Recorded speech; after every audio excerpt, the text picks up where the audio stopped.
भूमाफियाओं चचेरे भाई से परेशान होकर वृद्ध पीड़ित ने न्याय की आस में जिलाधिकारी को लिखा पत्र। उत्तर प्रदेश के कानपुर के बिठूर स्थित हिंदूपुर गांव में फर्जी रजिस्ट्री कराने का अजीब मामला सामने आया है।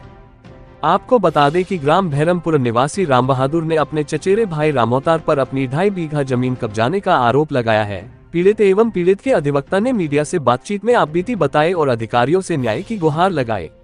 राम बहादुर न्याय की आस में कई वर्षों से दर दर की ठोकरें खाने को मजबूर हैं।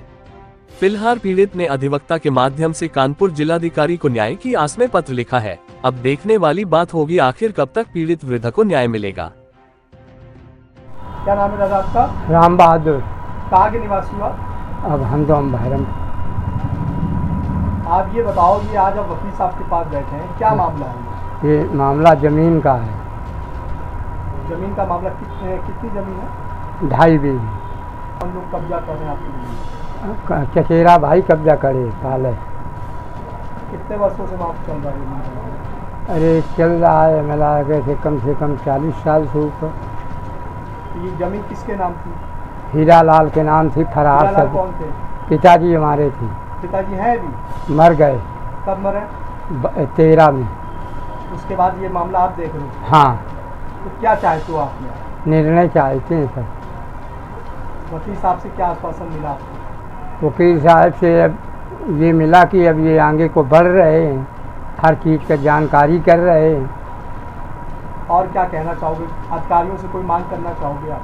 अब अधिकारी से मांगिए कि पिताजी हमारे मर गए और हम भी मर जाएंगे, कोई निर्णय ही नहीं होगा।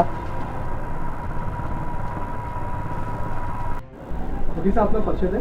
सूरत मिश्रा मेरा एडवोकेट मेरा नाम है और मैं वर्ष 1980 से प्रैक्टिशनर हूँ यहीं कानपुर में। वकील साहब आपके पास एक प्रकरण आया है सन 1979 का। क्या मामला है ये और इस मामले का क्या मोड़ है? ये मामला वर्ष 79 में चकबंदी अधिकारी श्री श्यामनर सिंह की अदालत में कोई मामला था। उस मामले में जनवरी 79 में सीओ साहब ने एक अपना आदेश पारित किया था उस पत्रावली में, कोई छोटा सा। इसके बाद कोई पार्टी वहाँ शायद थी ही नहीं, गई नहीं थी और वो फाइल खारिज होकर के जमा हो गई। इसके बाद जो रामोतार है उसने हमारे मुवक्किल हीरा लाल जी थे, उनकी ज़मीन को हड़पने के लिए एक 229 बीघा मुकदमा लगाया। उस मुकदमे में उसको जब कोई सफलता नहीं मिली तो उसने जालसाजी करके लक्ष्मी के बल पर राजस्व विभाग के चकबंदी विभाग के अभिलेखागार में वो पुरानी पत्रावली 1979 की निकलवा करके एक आदेश 16/11/79 का लिखा दिया, जिसमें कि रामोतार को उस ज़मीन का मालिक होना बतलाया गया है। इसकी जानकारी हीरा लाल जब 2012 में मर गए, उनके स्थान पर उनके पुत्रों ने अपना नाम चढ़वाने की जब कोशिश की तो खतौनी निकलवाई गई।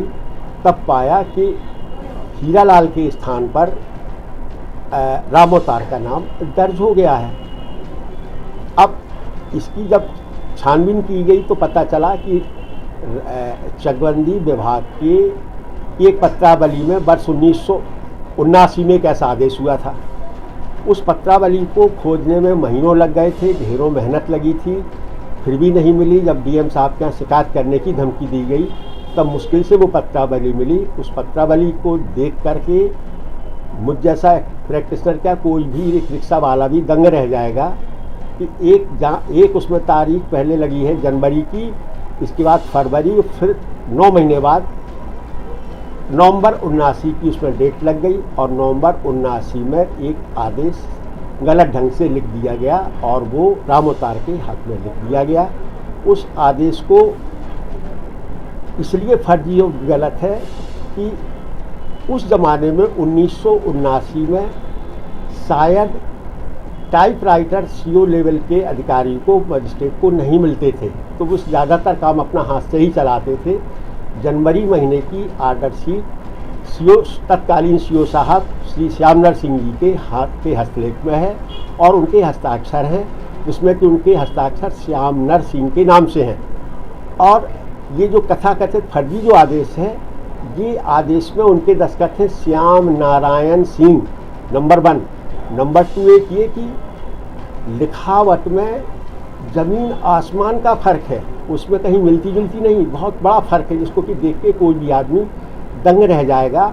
और इसी आधार पर मैंने इस केस को आगे मूव किया और एसओसी साहब ने अपने आदेश में वर्ष 2018 में इस बात को ताकीद किया कि हाँ, ये बिल्कुल साफ लक्षित हो रहा है कि ये आदेश बाद में कूट रचना के द्वारा बढ़ाया गया है। इसको लेकर के ये बेचारे 1997 से आज 2025 आ गया है, ये परिवार भटक रहा है। थोड़ी सी इसकी ज़मीन है, गरीब आदमी, ये पाल लोग हैं, इसी तरह से अपने को जिंदा रखे हैं और कहीं इनकी कोई सुनवाई नहीं होती है। और ये इतना मुझे व्यक्तिगत रूप से इस मामले ने बहुत पीड़ा इसलिए पहुंचाई कि किसी पत्रावली में अपने आप से जा कर के हाथ से बढ़ा दिया जाए, अपने हाथ से एक नया आदेश लिख दिया जाए, तो बहुत कठिनाई की बात हो जाएगी। क्योंकि कंप्यूटर तो अभी आया है वर्ष 2000 के बाद, लेकिन हजारों लाखों मुकदमे तो 1901 से लेके 2000 तक के हैं और भी ढेरों मुकदमे होते हैं। तो उन मुकदमों को, पुराने मुकदमों को सब आदमी जाए और अपने अपना बाबू को, जिसके पास पत्रावली रखी है, उसको 10,000, 50,000, 2 लाख रुपया दें, उसके बाद उसमें अपने हाथ से अपना एक नया आर्डर लिख लें। इस मामले में आपके द्वारा क्या एक्शन लिया जाएगा, जिस तरीके ये धोखाधड़ी चल रहा है? मैं तो व्यक्तिगत रूप से ऐसा मानता हूँ कि सरकार को, संबंधित अधिकारियों को, हमारे जिलाधिकारी महोदय जो कि हमारे माई बाप होते हैं, क्या नाम राजस्व विभाग के, उनके ही अंडर में ये सबके सब लोग हैं। इससे बड़ा घृणित, निंदनीय, जघन्य शब्द जो लिखा गया है वो अपराध जघन्य अपराध है। क्योंकि जघन्य अपराध तो मर्डर का होता ही है, लेकिन ये मर्डर से कम नहीं है। ये बेचारा हीरालाल मर गया लड़ते लड़ते 1997 से 2013 में वो मर गया। इसके बाद उसकी ये संतानें भी मर जाएंगी। तो वो ये गलत ढंग से, इस ढंग से इसको आदेश को लिख दिया गया। और जो वर्तमान में अधिकारी हैं जो कि उस आदेश का अनुपालन करवा दिया जिन्होंने, उन सब के खिलाफ FIR दर्ज हो, उनके खिलाफ मुकदमा चले और उसके बाद न्यायालय उसमें इस पीड़ित पक्ष को, इसको ये क्या नाम, राम बहादुर वगैरह, ये राम बहादुर उनके भाइयों को, इनको न्याय मिल सके। मैं ऐसा मानता हूँ और ऐसा मैं अपनी अच्छी सरकार, आज समय वर्तमान में उत्तर प्रदेश में बहुत ही कर्मठ, ईमानदार, तेज तर्रार सरकार है। हम बड़े भाग्यशाली हैं, बहुत अच्छा हमें मुख्यमंत्री मिला है। ऐसे अच्छे मुख्यमंत्री भी इस मामले में अवश्य कोई ना कोई सख्त एक्शन लेंगे, ऐसी मेरी प्रार्थना है मुख्यमंत्री जी से।